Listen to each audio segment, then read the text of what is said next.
Sealed away. Propagate! My blade is all that remains. Watch out! Now's our chance! Over here!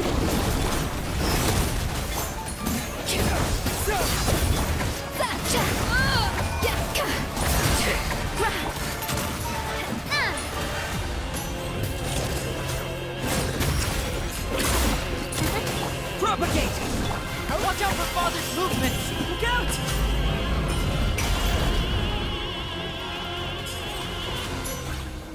Your punishment made manifest.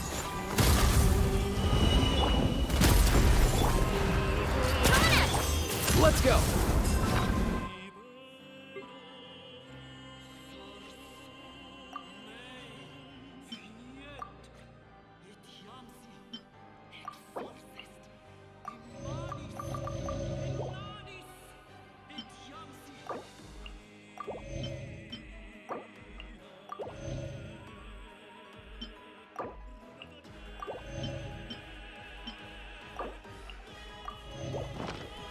Easy now, now's our chance!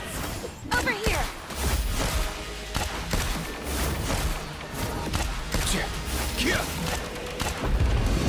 Mind the wind! I'll take her The out! sun and moon have set. Only ruin remains. Oh, sorry. Who's next, partner? Watch out! Look out!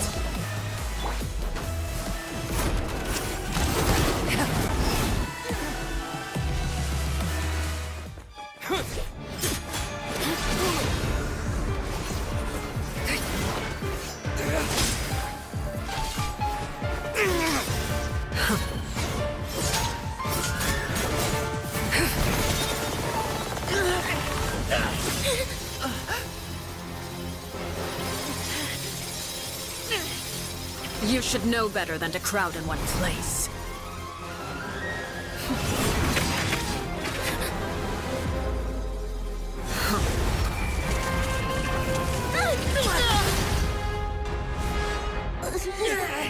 Oh, I know.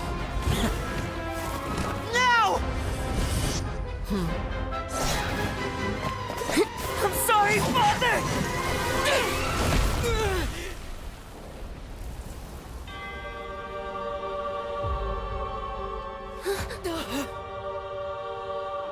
Sorry for what? This pitiful excuse for an attack.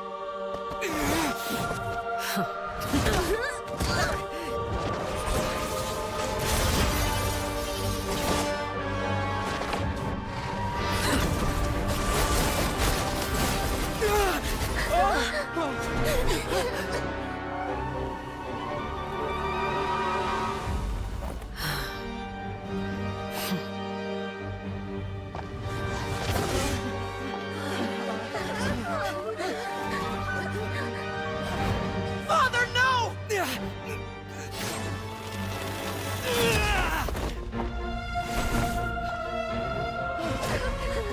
Made it out, did you? You're stronger than I expected.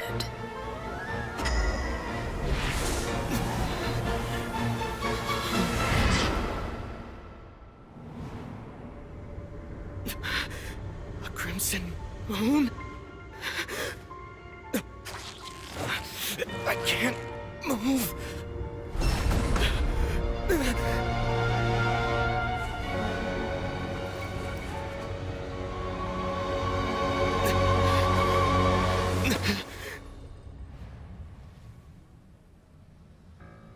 Still, not strong enough to beat me.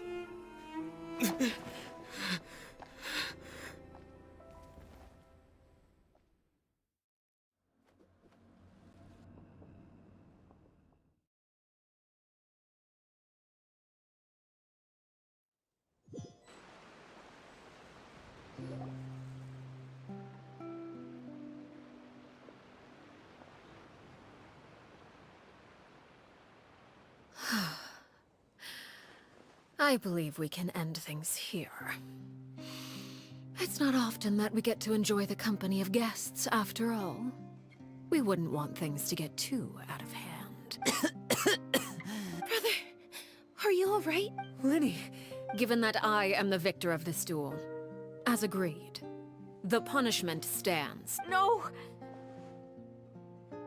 I never thought things would end like this. However, everyone involved in the duel demonstrated a remarkable level of strength and determination. In light of this, I'm prepared to change the method of execution. Elwar, the bottled flames I gave you for safekeeping. Do you still have... Yes? I wasn't sure what they were for, but I've kept them super safe. I didn't lose a single one. Wonderful. Then, in just a moment, I'll have you administer them. Bottled flames? Indeed. They're the product of a secret experiment. Under certain special circumstances, flames can be extracted from my person and preserved. Once ingested, searing pain will spread across every inch of your body. No harm will come to you physically, but your memories will be burned if you can withstand the pain. When you awake, you'll have forgotten everything you know about the House of the Hearth, and will be expelled from the organization. In other words, administering this concoction will kill the version of you that grew up in the house, and give you a new identity.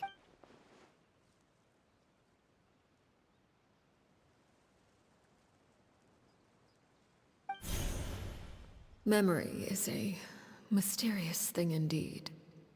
Losing a portion of your memories will alter your sense of self.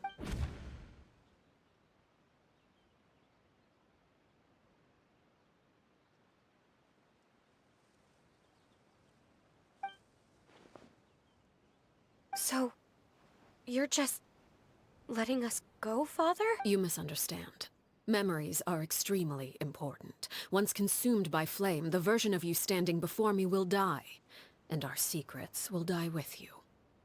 So no, I don't intend to just let you go, because the person who survives will be nothing but a stranger. Even so, I won't have to live in fear anymore. I'm sorry, Father. I'm sorry I let you down. But I really... Don't cry. You haven't left the house yet, so there are still rules to be followed, yes? Remember what I taught you. Anger makes you impulsive, sorrow causes you to waver. Don't let yourself be controlled by your emotions. Of course. I'll remember. Dry your tears, and go pursue the life you really want. Yes, Father. Chaplot, Foltz, Elwar, take them back to Poisson. And bring Linny and the others as well. I prepared 3 extra vials of bottled flames.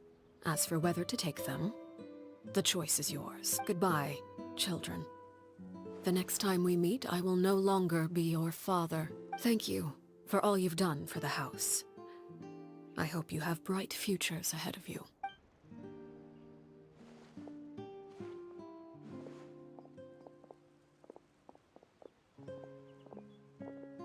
Father.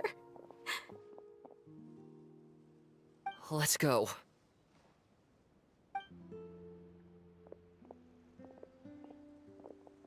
Here, grab my arm, Linny. I'll help you walk back. Thank you.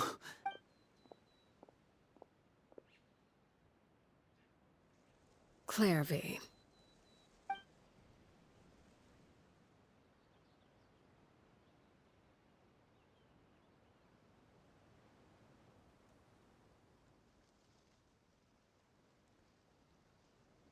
Can we talk now?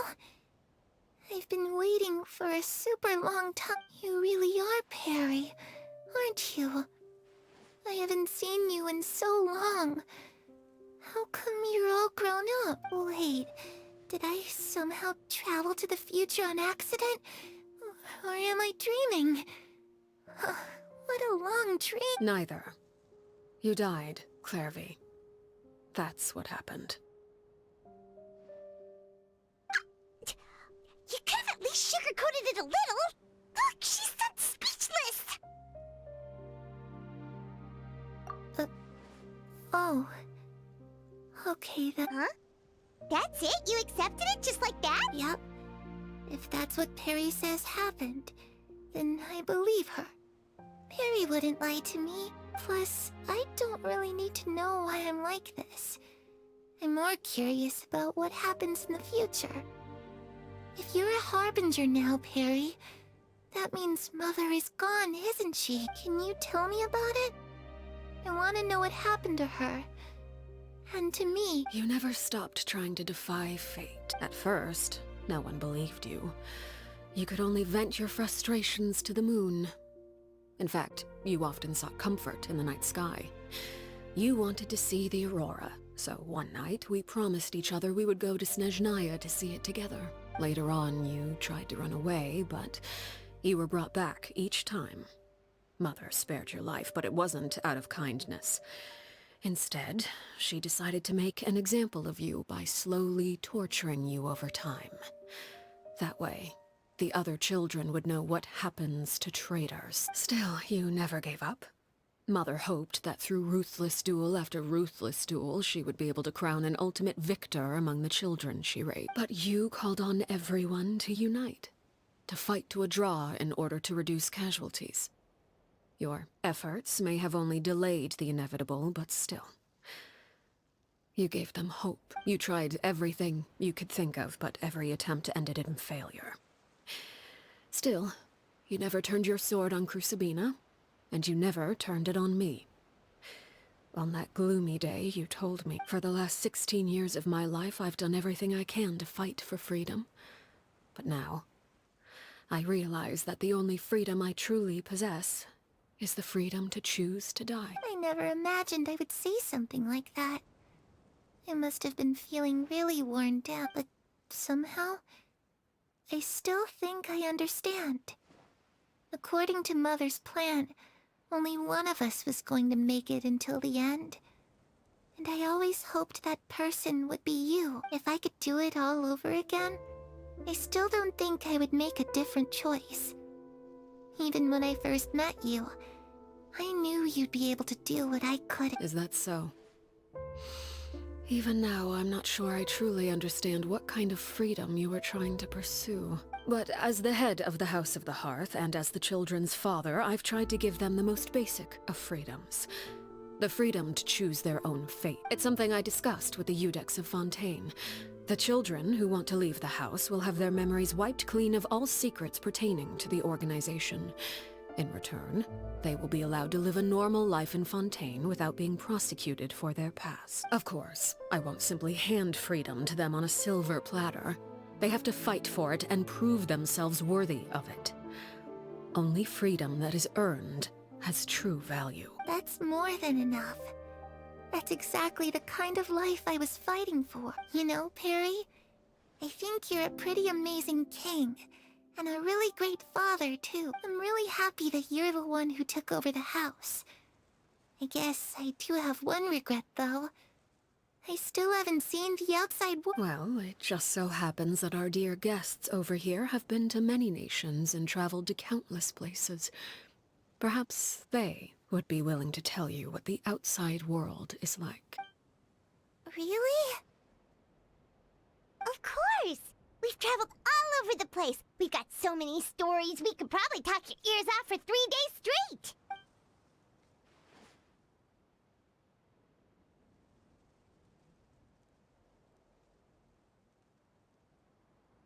You know, I used to dream of being a bard, playing the lute while singing into the winds of freedom. Even if there was no one there to listen, I would have continued to sing no matter what. Ah, that's where Mora comes from. I never knew that before. If I had some Mora, I would buy 3 new dresses. One for me, one for Perry, and one for Mother. It's just too bad Perry doesn't like wearing dresses. And Mother, well, she probably wouldn't accept something like that either. I guess I'd just have to keep them all for me then. I could wear a different one every day.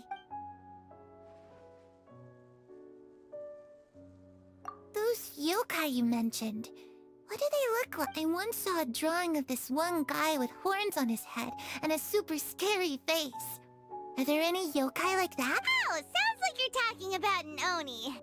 Yep, we've met one, and let Paimon tell you, they're not nearly as scary as they... I was always too afraid to skip Mother's fighting lesson, but At the academia, I bet you could do all sorts of secret things in class. Things that have nothing to do with study. I'm just kidding.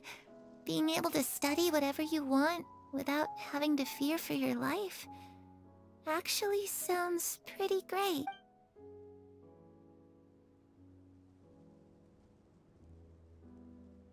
The situation was super dangerous. Lenny and Lynette were accused of committing a crime, and they were going to have to stand trial at the opera and— Oh no! That must have been hard for all of you. What happened next?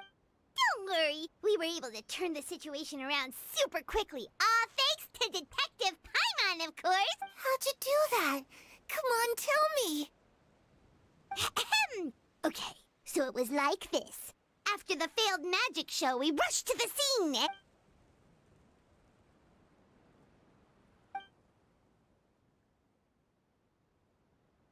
Shadows don't have the capacity to learn or grow. Any new information they encounter is quickly forgotten over time.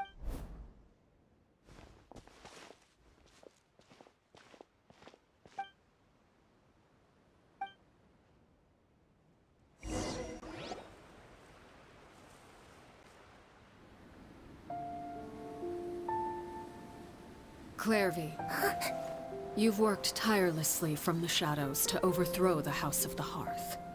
Now, by my authority as the Knave, I shall announce how this matter ends. You are hereby expelled from the House of the Hearth. You are no longer tied to this place, nor are you bound by its rules. You're saying that I can finally leave? I get to experience the outside world as well? Oh, I almost forgot. There's no getting older for me. Still, seeing who you grew up to be makes me really happy, Parallel. Take care of yourself. Goodbye. May we meet again someday.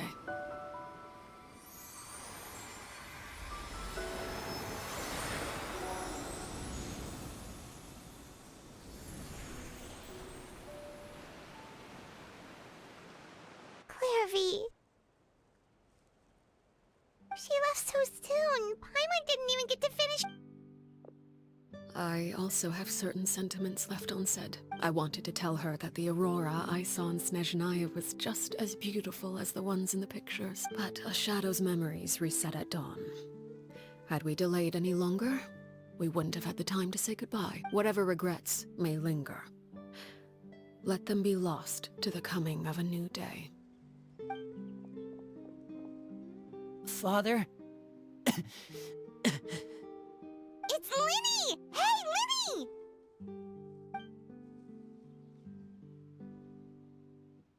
What is he doing back here? Let's go check it out.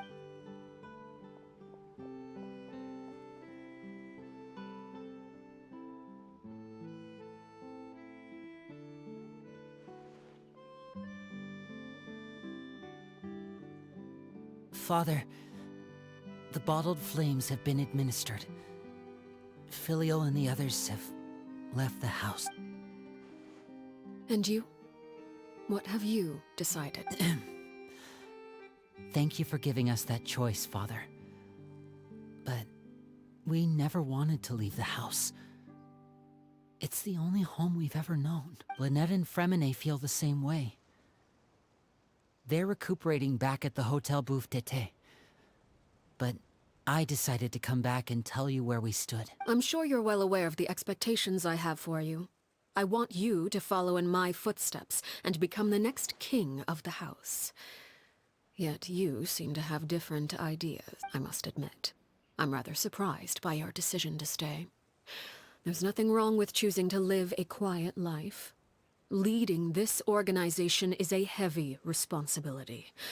One not so easily carried by someone forced onto the throne. I just never understood what you saw in me. What made you believe I was deserving of that throne? You're brave, talented, and, most importantly, you cherish your family. You would do anything to protect them. even if it costs you your life.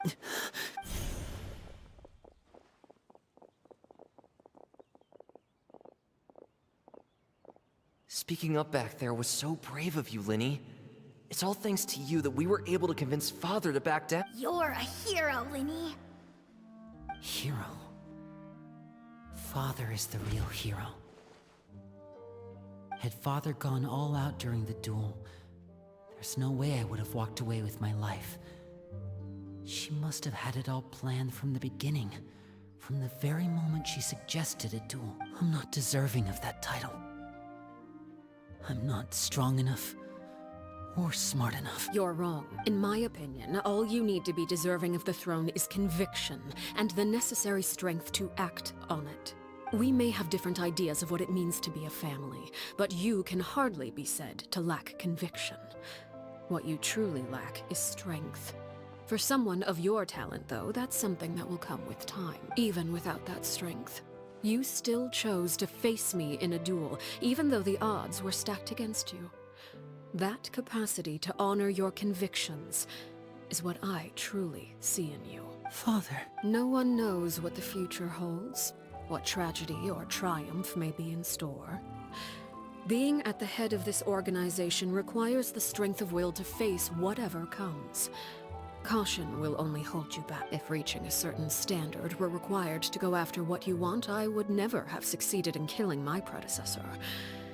Back then, there was still a considerable gap between our ability. Strength may decide the ultimate victor, but those who let a lack of strength dictate their decisions or undermine their convictions will never be worthy of the throne. I understand, Father. Thank you. Children must grow up to surpass their parents. Only then can a family continue to flourish. The road ahead is not an easy one, so I'll ask you one last time. Are you certain you want to stay? You've done so much for me, Father, and that kindness must be repaid. Plus, with Project Stuja at hand, there are many dangers ahead, and I, for one, don't intend to back down. Protecting my family at all costs. That's my conviction. Then you're welcome to stay. As for Project Stuja, you need not be too concerned. If those cowardly businessmen and heartless dignitaries try to take us down, I'm prepared to teach them a lesson. Having members who longed for the light was our organization's last weakness. With those members no longer among our ranks, the House of the Hearth is like a spider hiding in the shadows. We need only wait for our prey to come to us. At present, our imperative is to use their plan to our advantage. In doing so, a crimson moon shall rise amid the frigid blizzards of winter. No demonstration of loyalty shall go unrewarded, and no sacrifice shall be in vain. As for the two of you, whether we meet again as friend or foe, I'll remember the camaraderie we shared in this moment. No matter how arduous the journey ahead, I hope we both reach our desired destination.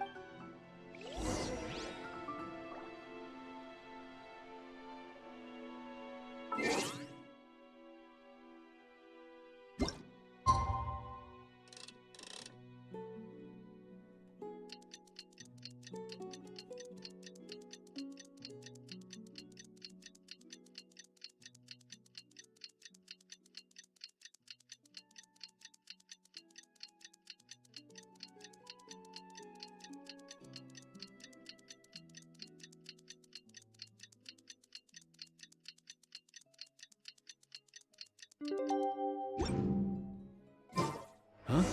Didn't Linny say that Lynette and Fremine were recovering at the Hotel Bouffe d'été?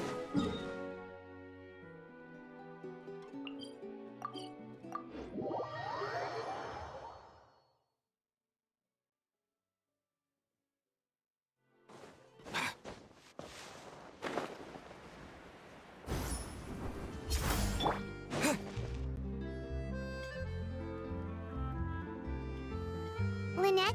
Fremine? How are you feeling? Much better. Whew. What about you? Are you feeling alright?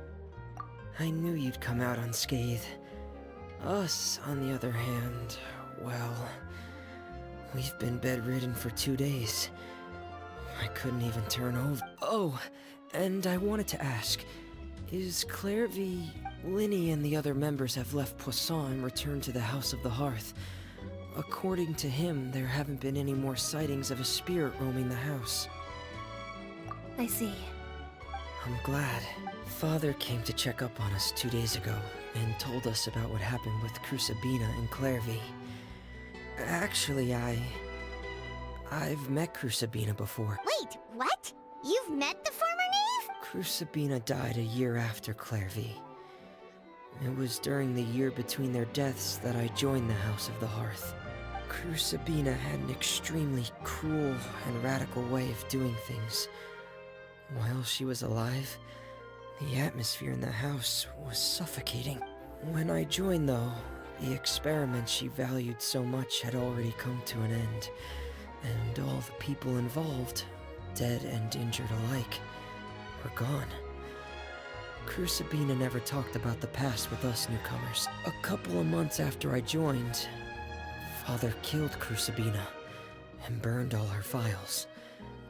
With that, the names of all the people subjected to her experiments, Clairvy included, were lost to the flames, along with the painful memories they represented. Father took in Lenny and me a couple months after that, but she never mentioned anything about Crucibina or Clairvy. It really seems like something she was planning to keep to her. The last time you talked to her, did she mention why she kept it a secret for so long? She said she didn't want us to be affected by the darkness of the past.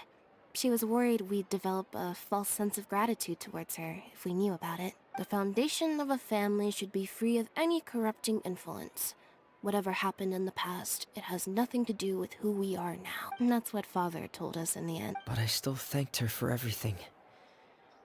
It was only after hearing about what Crucibina did that I finally realized how insignificant our lives could have been. The members of the house meant nothing to her. To say that she valued them in any way, even just as a tool, would probably be giving her too much credit. If Father hadn't taken over the House of the Hearth, I probably would have already... Father rarely brings up the fact that she saved us. She doesn't believe that being indebted to her should be what ties us together. But even if we didn't owe her anything, we would still choose to stay. Because this is our home. We may have arguments or times when we feel wronged.